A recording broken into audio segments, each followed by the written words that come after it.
Pat's pals and Foxborough friends, the worldwide of Patriots Nation over. We welcome you back to the latest and, as always, greatest episode of the Six Rings and Football Things podcast, a presentation of WEEI, WEEI.com, Odyssey Sports, and a bunch of other people that we've never met before, but who say we're doing an excellent job.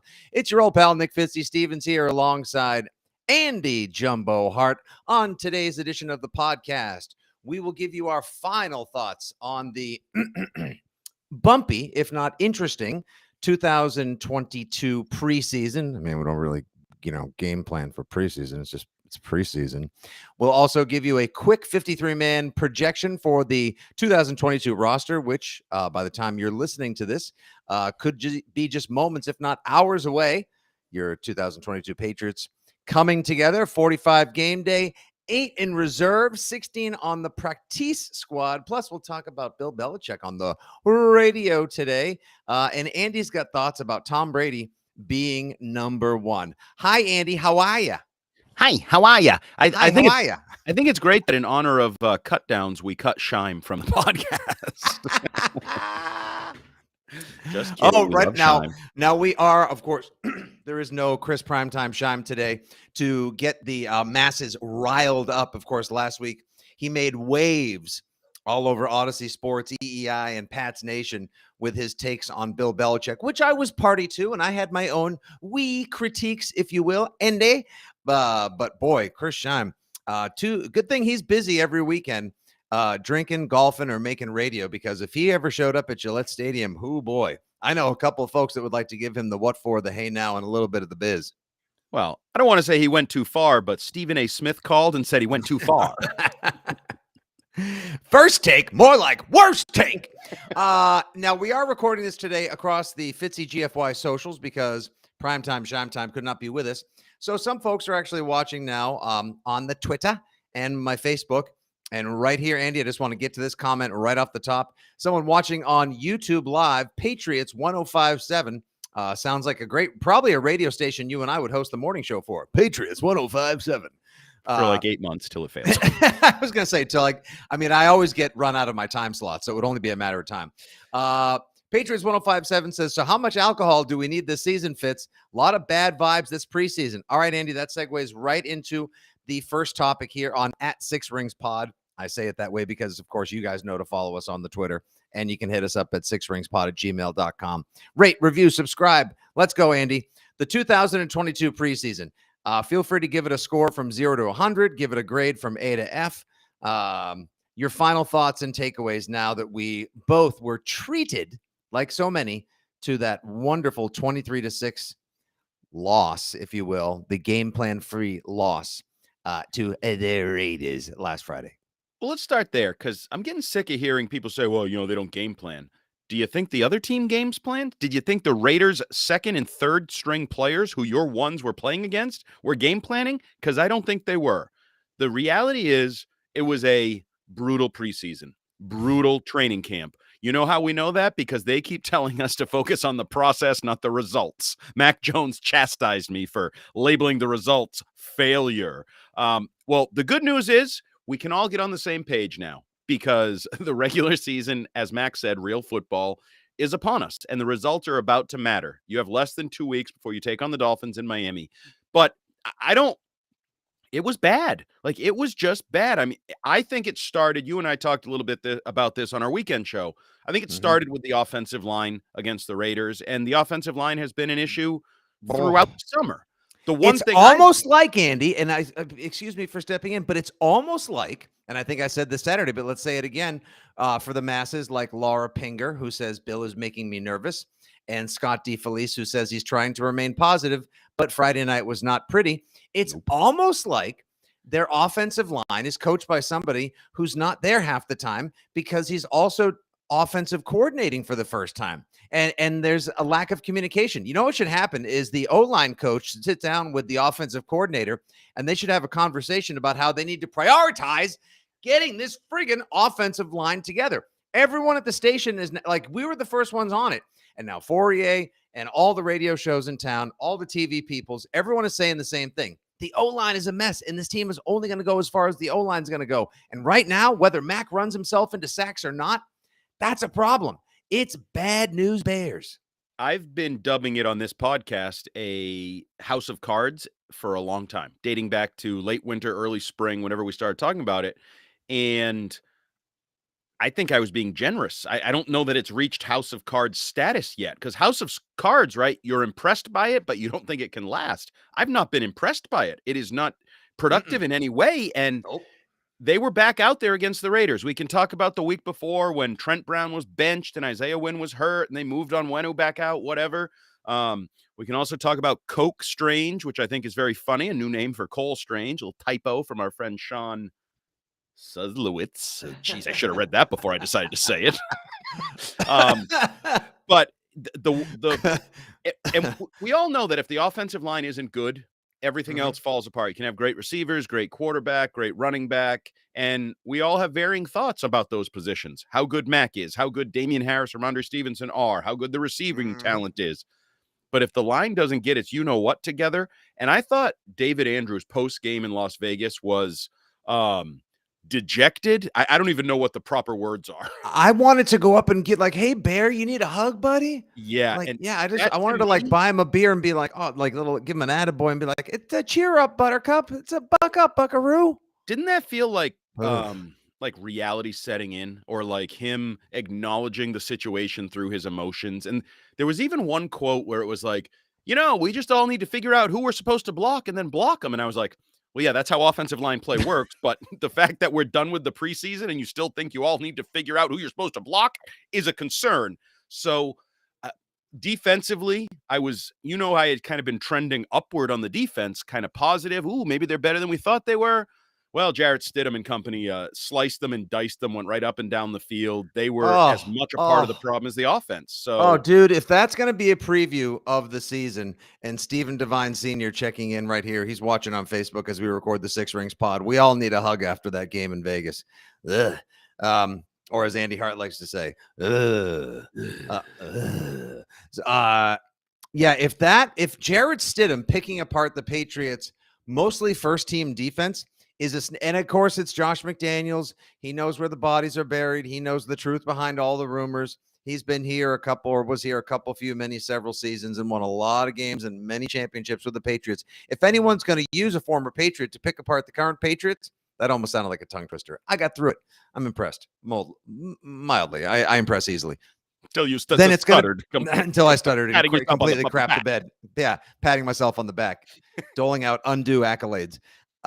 If it's going to be anybody, it's going to be Josh McDaniels using Jarrett Stidham. But if that's a sneak preview of what we're going to see this year with the zone defense and people being like, oh, you just got to do is run the tight end 20 yards up the seam, I'm going to lose my friggin' mind. Yeah, and there was flashes, like there was that actually great Stidham play throwing the ball away with Matt Judon wrapped around him. So we're still seeing flashes of what I think can be a good defense, or at least flashes of areas that can be good. I still have questions about linebacker, and we're all going to have questions about the cornerback position going into the season, probably midway through the season, even until they start to get some of their tougher matchups. Hell, when they say Las Vegas again, and Las Vegas includes, I don't know, Hunter Renfrow and Devontae Adams and Waller, like the real Raiders who will be game planning, but you'll get to game plan for them. So sure, you'll be better off. We'll see. There's questions everywhere. The one good thing, let's spin this on its head. Come positive. Okay. Hey, listen, that's what we try to do. As always, bucket of lemons. I try to make chicken salad. That's how the analogy goes, right? Yeah, we'll go with that. Okay. This bucket of lemons gives you chicken salad called Nick Folk and Jake Bailey, because they're in midseason form. They're ready to go. So I think special teams could be ready to go. And the good news is, Bailey was crushing the ball. He was. And he's going to get a lot of chances to crush the ball this year, because I think they're going to bunt a lot. And last night I had a fantasy draft, and I almost took Nick Folk, and then I didn't. And I want Nick Folk on my team as badly as anyone else in the world, especially, when you're the one who gives him the nickname Big Kick Nick, and you think that he's you had him number 2 on your ranking of the top 90 Patriots. I think he's the MVP of the team, if not the league. I didn't take Nick Folk because I was afraid he may not even get enough options or opportunities to score. And then I think it's a legitimate question. And that made me sad. And that made me very sad that he was right there in front of me, and I could have had him. He could have been all mine. I could have loved him and pet him and nicknamed him BKN. And instead, I backed away because I'm afeared they're not going to get in striking range, or they're going to have to go for it more often than not, because they could be down to some of these teams who look better. And by the way, everyone who wants to say to us right now, or who's listening and just going like, oh, it's just the preseason. Belichick himself told you this morning, you knuckleheads, you hot take Jakes, that he doesn't game plan for the preseason and he thought it was good and everyone feels like they're making progress. I saw a lot of preseason football. I made myself sit through slog after pretend game, after warm up, after workout. And plenty of other teams looked really sharp this preseason. It's okay when it doesn't count to still play good football. This is only the 5th time they've had a losing preseason record in the Bill Belichick era. 23 years. This is only the 5th time they've had a preseason record. Last 2 times they've had a losing record in the preseason, they did indeed open the season at 2-2. And we can get into the regular season at a later date, but I'm not sure they're ready for the regular season. And there's 2 weeks to go. The one problem I would say is this idea, and Bill actually brought up this idea unsolicited in his press conference at Gillette Stadium today, that you don't know what your team is till midseason. And the idea that he said these words, September is an extension of the preseason. Well, guess what? You suck in the preseason right now. So if September looks like August, then they're porked. And I do believe if they're not ready to go in week 1 and week 2, and you lose those 2 games, let's say you go 0-2, your season's borderline over, because those are games that if you're going to be competitive, if you're going to be that tweener team that maybe wins 10 games, maybe stays in the hunt, you can't be losing for a those. playoff spot. Yes. No, stop. I mean, like, dude, they like, first of all, that quote unquote extended preseason, it counts. Those games all count in the 17. Yeah. And I'll yes and or I'll up one on that one too. How about this? The first game is against an AFC East opponent in a place that you usually lose. That is your House of Horrors, your Bermuda Triangle, Miami Gardens, Hard Rock Stadium. That's your Bermuda Triangles in Miami. It's just go due east. Close enough. It's a metaphor. Just work with me here. That's Miami is the clown outside the Patriots annual window, and they're starting off the season there. So you could be 0-1 in the AFC East already, and then you stay in the conference for game 2 when you go to Mitchburg and take on the Steelers the next week. Like 2-2 in the first 4 games would be remarkable. And let's say the Patriots, okay, they didn't game plan. They're knocking out the kinks. They see a lot of what they did. They scrap it. They go back to what they were doing.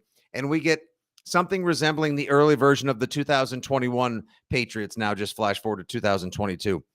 2-2 would be my best guess. And if they lose those first 2 games, you're telling me they're going to come back and beat Ballmer and then go on the road and beat Rodgers? Nope. If you go 0-2, you're probably going to be 0-4. If you go 0-4, the season is over. And we're doing draft preview podcasts in November. Okay. Best comment I have seen in a long time.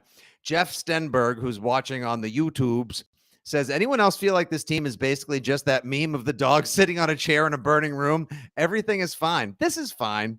That's what I tweeted during the game. When the Patriots ones were getting whooped by the Raiders 2s and 3s, I just tweeted, this is fine, with the little dog sitting in the burning room. Like, oh my God. We need, so can somebody draw?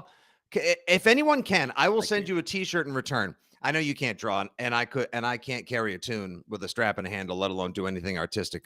But let me just say right now, if anybody can possibly do Pat the Patriot sitting at the table instead of the dog with fire around him and it says, this is fine, I will reward you with some sort of merch or beverage or both.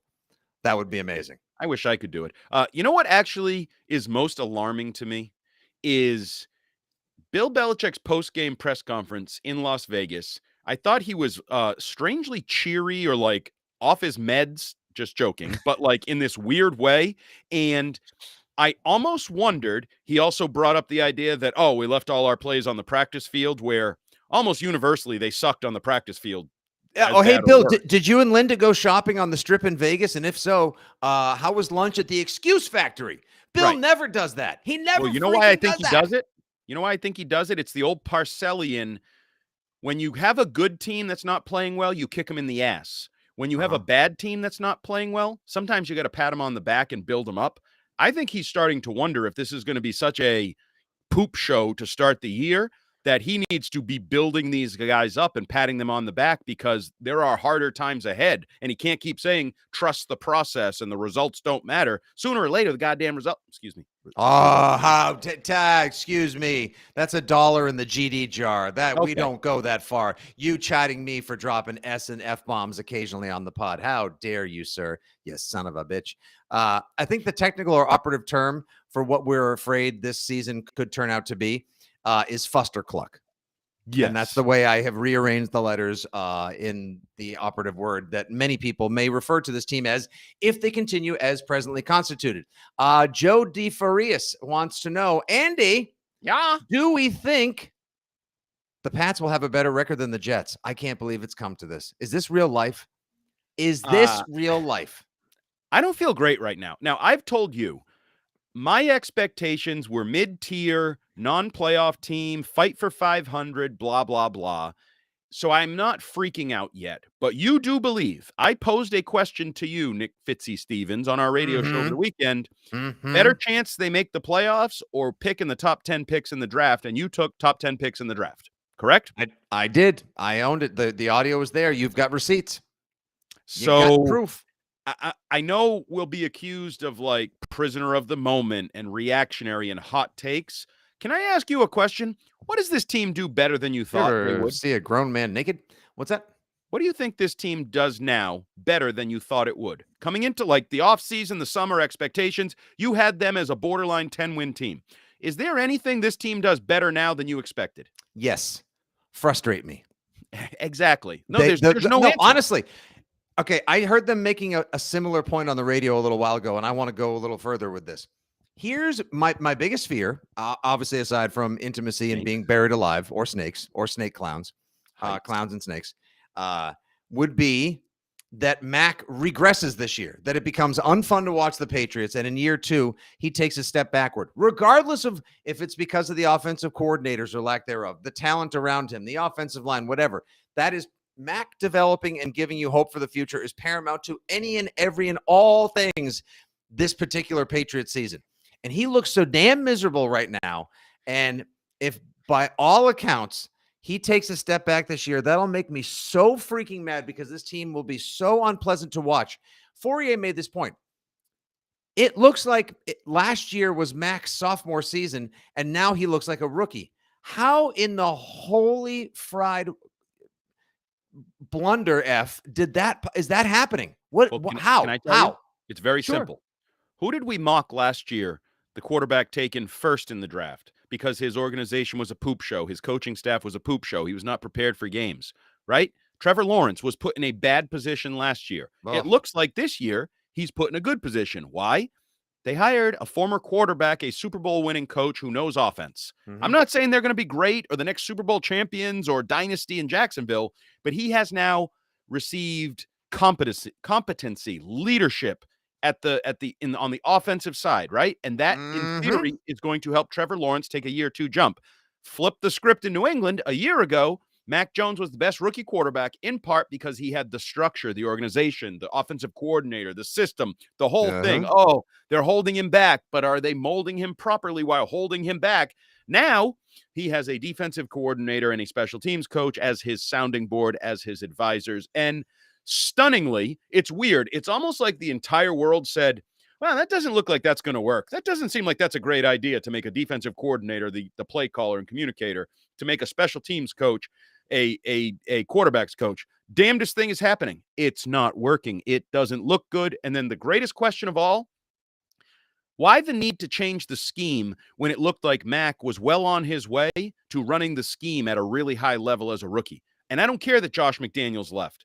Guys have left before. You could have maintained the same scheme. They chose not to. Bill Belichick chose to streamline it. And the streamlining is what did you refer to it as? Fustercluck. Fustercluck. Absolutely. In August, it's a Fustercluck. I don't know what September, October, maybe they won't be Fusterclucks, but right now it's a Fustercluck. The Foxborough Fustercluck has returned. Yes. Oddly enough, when we had to propose and come up with names for our WEEI Patriots podcast, they turned down Foxborough Fustercluck, and we landed on 6 rings and football things. I'll leave us with this comment from Kenny Tasney, who's watching live on Facebook as we wrap up this segment, Andy. It's entirely possible the first time HC in Miami flops and can't get past Bill, I was more afraid of Brian Flores. And Buffalo did lose their offensive coordinator. Don't lose faith, guys. The Pats could shock people again. It's true, Kenny. The Patriots could shock people again. They either will scrap what they didn't do well or fix what they didn't do well, which was plentiful, bountiful, abundant, if you will, this preseason. And then they will come out and play much better football and continue to grow and develop this year and make it look like a sequel to last year. That would be great. And then that's what the preseason was for. Crap in the bed, figuring out how not to crap it again, and then getting a new bed. Or they could come out and they could crap the bed in spectacular new ways and continue to look like a team that's in disconnect and disarray with odd communication issues and a lot of people trying to feel out and figure out what the hell it is they're doing out there. And it could be, well, like we said, a bit of a Foxborough Fuster Cluck. Thanks for playing along with us on the socials. Thank you guys for listening at Six Rings Pod. You ever want to have us answer a question? Because we don't always do them on my socials. sixringspod@gmail.com. We promise we read every question. Now, we'll read the emails. I didn't say we'll always read them on the air, but make it good or make fun of Andy, and I guarantee your question will get read. All right, Andy, the Patriots, like every other team, have to cut down to 53 men, 53 players, 53 football people as of 4 p.m. Tuesday, August 30th. You whipped up a little roster projection on weei.com. Let me hear your final projections or just make some cases for big cuts, surprise keeps, etc., etc. Okay, well, the first place I want to start is a guy, and it's a transition from the Raiders game. One of the more unfortunate aspects of the game, other than the game, was Ty Montgomery injuring his ankle, being carted off to the locker room. A guy that, I mean, you could make an argument, one of their best offensive players this summer, consistently looked like a guy that was going to be a core role player, maybe take over some of that third down, James White passing back role. And so as I post my roster projection this morning, which has Ty Montgomery on it, because I looked at Ty Montgomery in one of two cases. Short-term injury, so he's on the roster, and we'll see you in week 3 against the Ravens or something. Longer-term injury, you're on the roster, we put you on IR, and then you will return at some point when you're healthy enough to return. But I read, after I post mine, I read the roster projections from Phil Perry and Karen Garigian, two reporters that I respect very much, two of my more favorite reporters on the beat. Karen, hello. How did you get here? Says Gronk to the voice in the room. Where are you? They didn't have Ty Montgomery on their roster projections. They had him cut. And this is great. Joseph Tierney. Okay, we'll get to that in a second. Joseph Tierney making a roster comment, watching live on Facebook. If Jelani Tavai stays on the roster, I'm jumping from the new lighthouse. I think you die if you do that. It's going to be much higher than the other one. It's going to be 218 feet. So please don't do that. We do not encourage that. B, I don't think he makes it. No, I don't either. So wait, Phil Perry and Karen Garigian said now because of this injury, Ty Montgomery likely gets Kutsky. I guess I don't see it. And if that happens, their running back room becomes a little bit thin. I like Damian Harris, but we know Damian Harris gets nicked up on occasion. He's kind of been nicked up at various points in his career. And Ramondre Stevenson, as much as I love him and I actually spun it as a positive that maybe he'll get more touches and more, 3-down player. Bill has acknowledged they might go more 3-down back, less predictable. I don't think Kevin Harris or Pierre Strong are ready to go. I think they're both candidates for the typical Patriots, red shirt, whatever. I mean, Harris, Vereen and Ridley from 2011. Like, yeah, you guys will both maybe touch the ball 4 or 5 times this year. Right. Tops. And tops. To me, J.J. Taylor is a 4A player. I don't really need to see him in regular season action all that often. I thought it was symbolic that his best player was diving on a fumble the other day against the Raiders. So I don't know. I think you're going to need Ty Montgomery on the roster at some point whenever he becomes healthy, assuming this is not a season-ending type injury. The other areas that I find personally interesting, Bill Belichick was asked some questions in his press conference, tying it into the roster projection. They asked about his tackle depth, and he said, yeah, we got 4 guys there that I like. And I was like, oh, Oh, interesting. You're giving me the number of guys you like. Isaiah Wynn, Trent Brown, and he did go with Justin Herron and Yadni Kajust. And Okay. Herron is it? Nurse, can we get a wellness check on Mr. Belichick? Well, it is what it is. But there's some speculation today. I guess Yadni Kajus wasn't on the practice field, and our guy Kyrie Thompson wondered, could he be cut? I don't think there's any chance he gets cut. Justin Herron's had a bad summer. He's been hurt, and when he hasn't been hurt, he's been terrible, which is a terrible combination. Not a good combination to win a job or make meaningful plays in the NFL. But Marshall Newhouse comes to mind.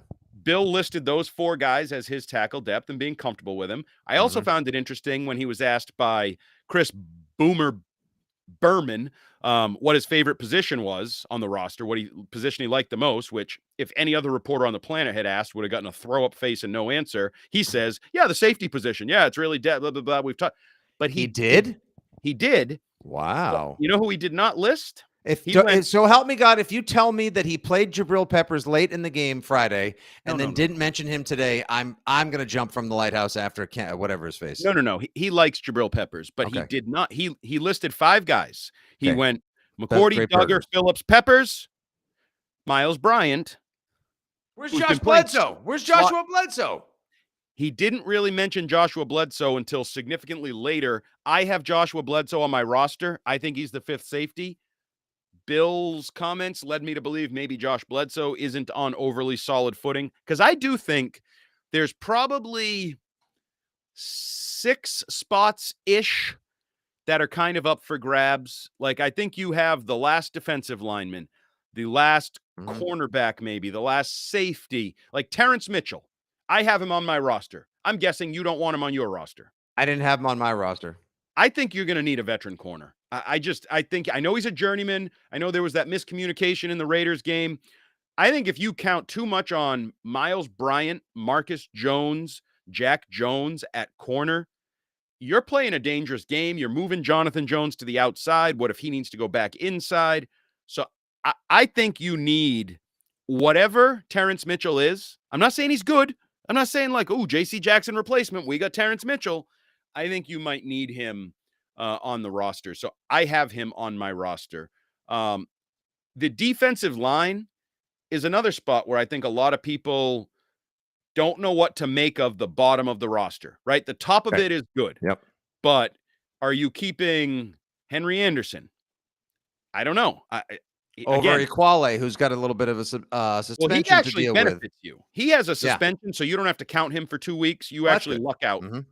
So maybe you audition LeBron Ray or one of these other young dudes. DeMarcus Mitchell, Sam Roberts, the draft. Kyle Davis. I love Sam Roberts. There's one of those, couple of those guys could be there. And it was funny, not funny. Nothing's ever funny. Matt Groh. When you're talking about Matt Groh, nothing's ever funny. Nope. He said today, the leader of the Joshua Bledsoe fan club, Matt Groh. Well, maybe he's losing his yoke in the organization if Joshua Bledsoe. Who knows? We'll see.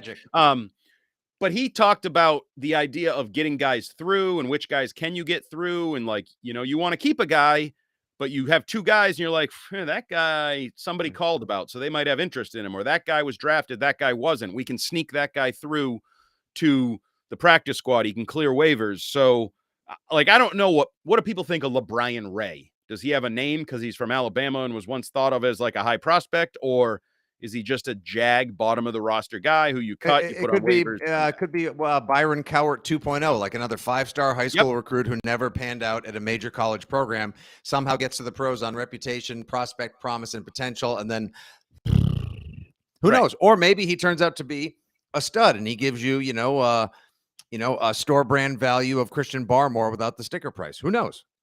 So I think those are some. I think linebacker is a spot where people think it's unsettled. I think it's kind of settled in personally. Between you have Judon and Bentley as the guys, Uche and Jennings as the new guys who are showing a little flash of something. Nice Mac Wilson, Raekwon McMillan. I think that's your linebacker core. The Cam McGrone experience never really played out. The Tavai, I know Bill likes him, but I'm not sure he makes it. And he's a Patricia guy. Jesse Ebner watching on Facebook. Andy, is Mac Jones the next Tony Eason? Your thoughts? 617-779. No, he's not a Punani like Tony Eason. Hog Hanna said he shouldn't wear a dress to the field all the time. I love that man. No, I think Mac Jones is a competitor. Do I think he's great? Do I know he's great? I do not know he's great. I'm not sure. So we'll see.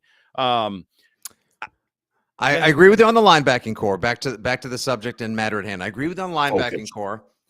Must stay focused. Ooh, Schooler. What happens on the linebackers, the safeties? Don't cut Bledsoe. Going to have to keep a bunch of corners because you're going to need a ton of them, and some of them might actually have some return value as well.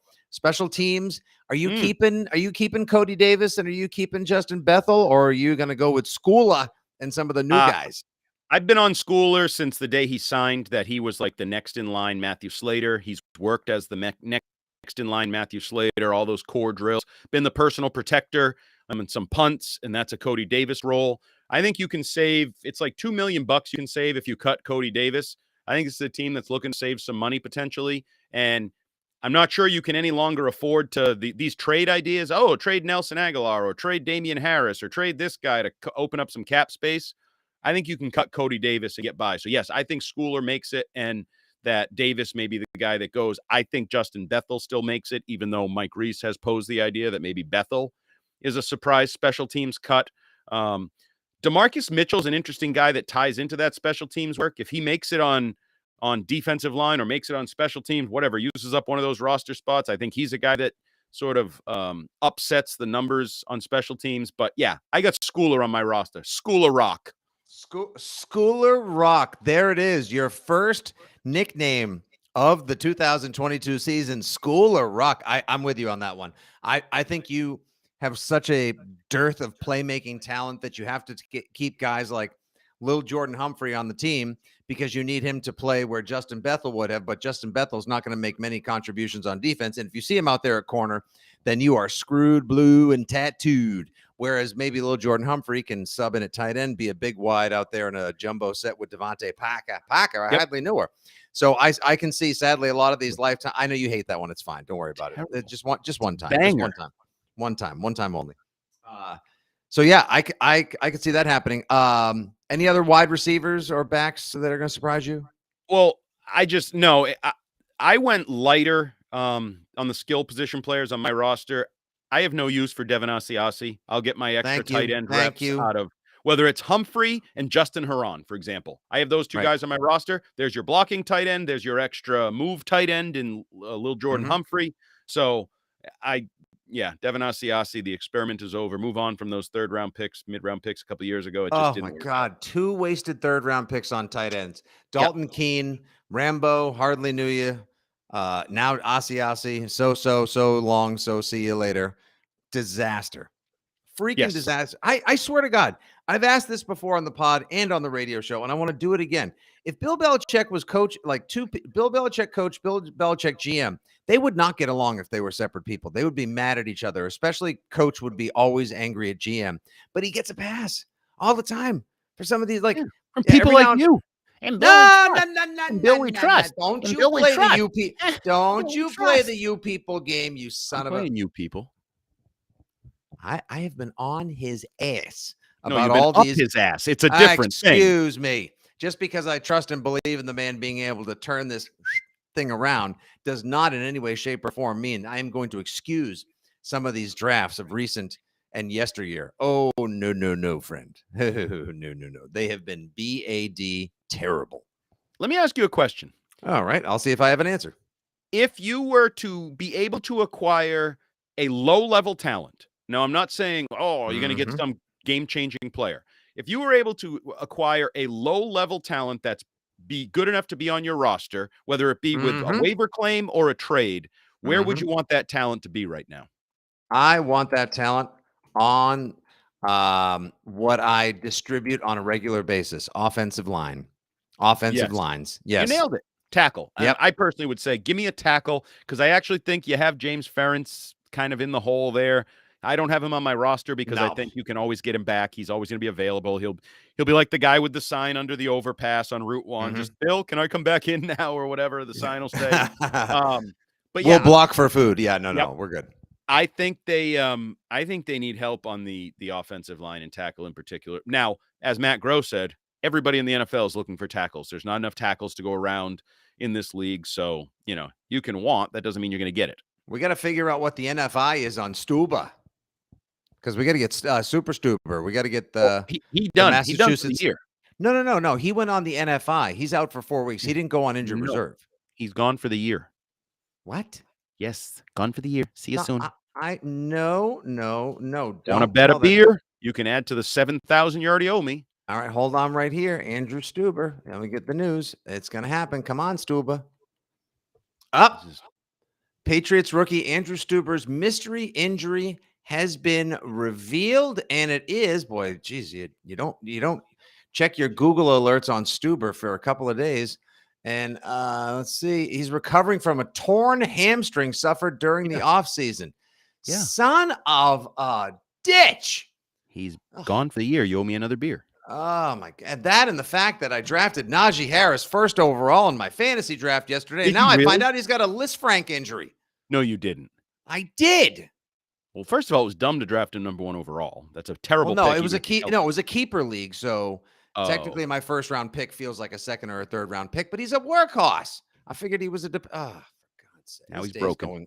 Now he's broken. Hey, whoa. Don't be so freaking greedy, though. Look at it from the brighter side. Patriots don't have to face Najee Harris in week 2. Great. All right. And watch when Benny Snell gets the FedEx Ground Player of the Week. And I hate this life, even though I love it. And it's a beautiful thing.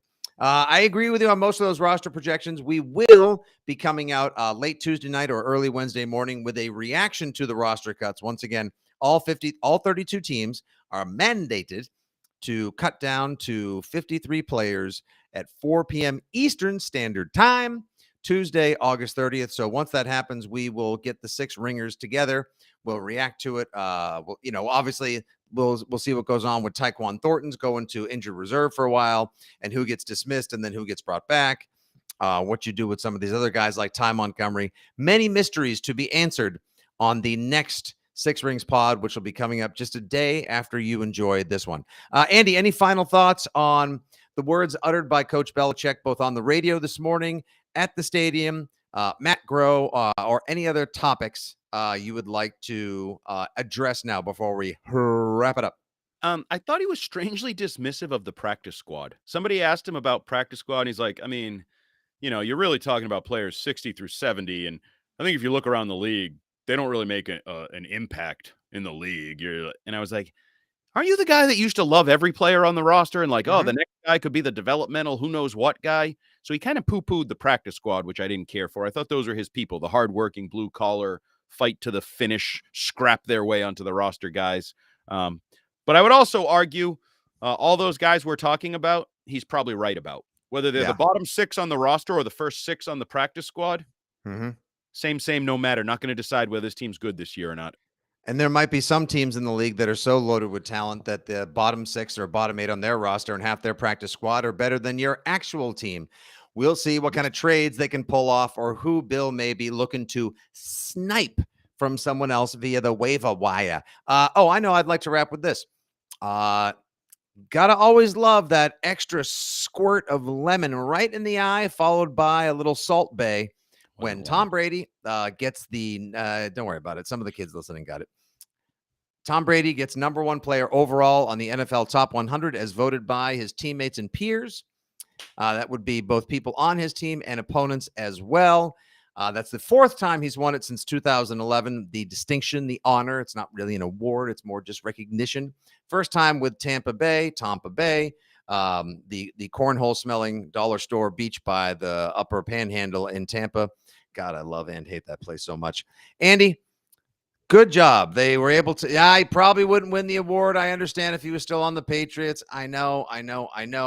But you let the greatest player of all time go for a compensatory third. Not the best look, as people now resoundingly sound off about this in the comment section. Yep, people are not happy.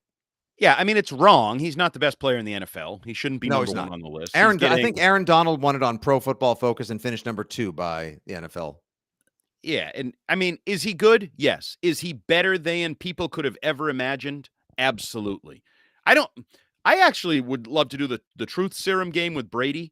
I don't think he thought he would be as good as he is at 45 years old. Like, I think he said he would retire if he sucks, and he wanted to make it to 45, and now he's playing some of the best football led the league last year in pass attempts, in yards, touchdown passes. And if you gave him that truth serum, you'd also have to ask him, Tom, where did you get that plastic surgery that you got in the 11 days off? We thought you were doing the Masked Singer. He looks weird. Has anyone Like a ever doll. been more prescient than the court artist who did the picture of Brady at the trial? And everybody's like, Skeletor? He's become that.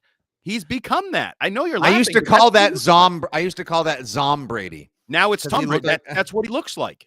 And I there's all these like theories out there that part of his break when he said, quote, I'm 45, I got a lot of shit going on in my life, is that his face fillers were falling apart and he had to get like his face fillers fixed or something, plastic surgery.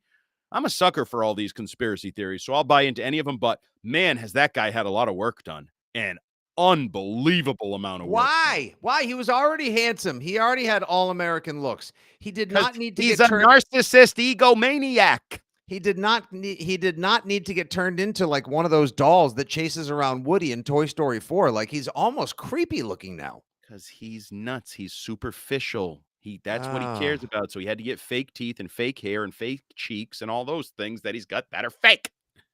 Masked Singer, TB12 Institute, Bahamas Vacation, face fillers, implants. It's all so strange. And yet at the same time, if he was still here, we would make up for and apologize, accept and deal with all of it. But as soon as he goes somewhere else, fraudulent, we say. Oh, some of us were saying fraudulent like the last 7 years of his career here when it was obvious that he was a complete fraud. But I will continue to say Tom Brady on the field is underrated.